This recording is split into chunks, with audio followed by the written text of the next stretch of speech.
Sunday world, this is Nefertiti. I apologize that last Friday and last Sunday I was not able to post any videos. My voice has been acting up, but I am grateful that everything is back on track. So, to those subscribers, I say thank you, and to those who have not yet subscribed, please just hit that little subscribe button. I would greatly appreciate that.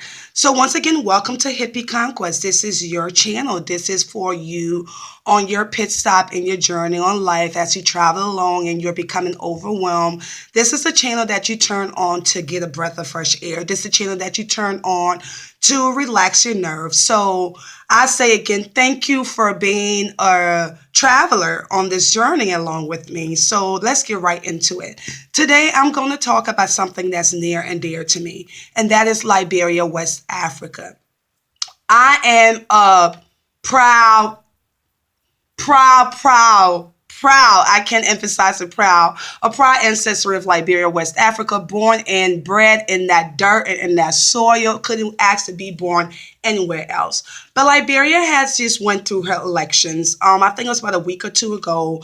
I'm not a political person. I'm not a politician. I have no interest in its rhetorics, its ethics, or anything else that go into politics. But I do know election has happened.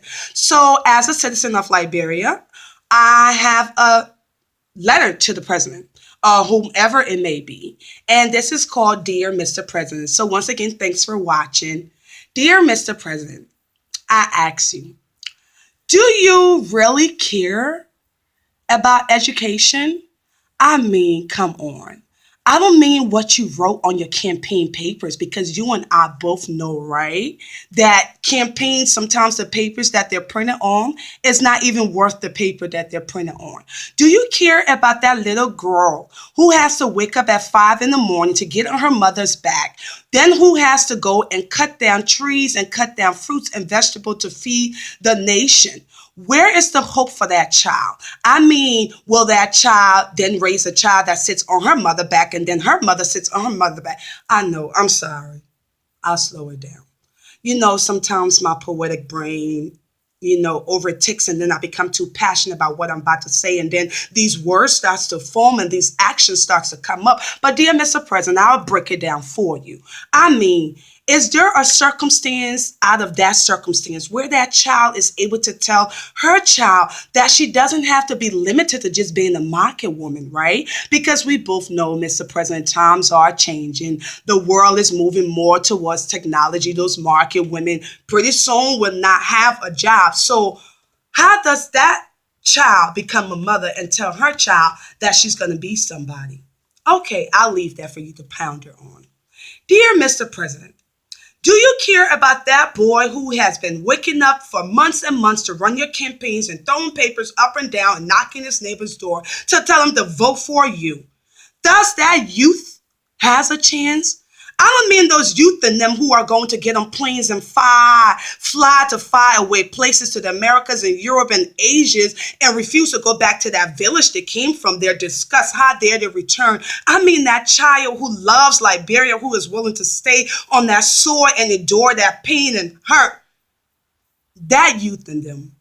Do you give them education that they're able to compete with the world? And we know the world is changing, right, Mr. President? You and I both know that. You're a political guy. I'm sure you are. The youth in them. Liberia is dying, dear Mr. President. I don't mean by diseases and malarias and other untimely deaths. I mean Liberia is dying, Mr. President. I want you to listen to this, right? A great thinker once said, a mind is a terrible thing to waste. That if you don't feed the mind, that is a terrible thing to waste. Dear Mr. President, those youth in them are dying, though. Their minds are dying. How do you expect them to take care of you if they're so screwed up in the minds? Of course, I tell people having an education or quote unquote degrees does not certify that you know life any better than somebody else. But logic separates a lot of things. Logic thinking people are able to make more changes. Dear Mr. President, I'm not here by no chance to ruffle your feathers or to make you angry or vexed by any chance. But I'm here on behalf of the youth in them. I want you to save them, dear Mr. President. Provide the tools that they can use to be anybody they want to be in the world.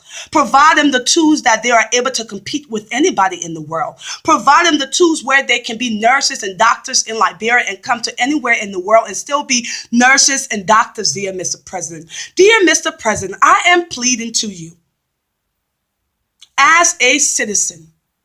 I want you to shake up that infrastructure of the education system in Liberia, or to be quite frankly, the lack of there is. I don't mean those kids who send the report cards to their parents in Liberia, in America, with all blue marks, because we know money makes the world go round, right, Mr. President?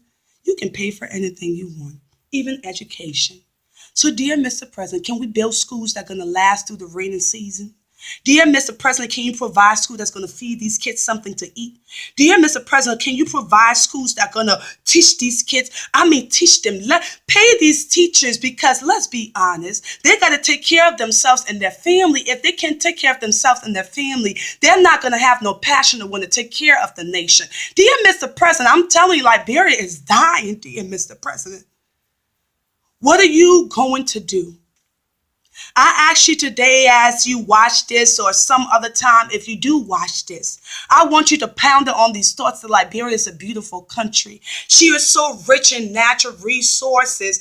Minerals. People come and exploit her constantly, but she still blooms. Her people have been through war. They are hurt. They are in pain, but they still grow. I said, dear Mr. President, with an empathetic plead, I ask you, focus on those youth in them. Let them know they can be somebody, that there will be somebody. Let them know that education is going to be their tools outside of any current situation that they're in. Let them have a passion for education. Let them have a need for education. Let them have a greed for education. Let them have a yearning for education. Let Liberia be a country that respects education. Dear Mr. President, 6 years is a long time, but I know you can do it. Whoever you may be, I pray that the youth and them in Liberia will start to see a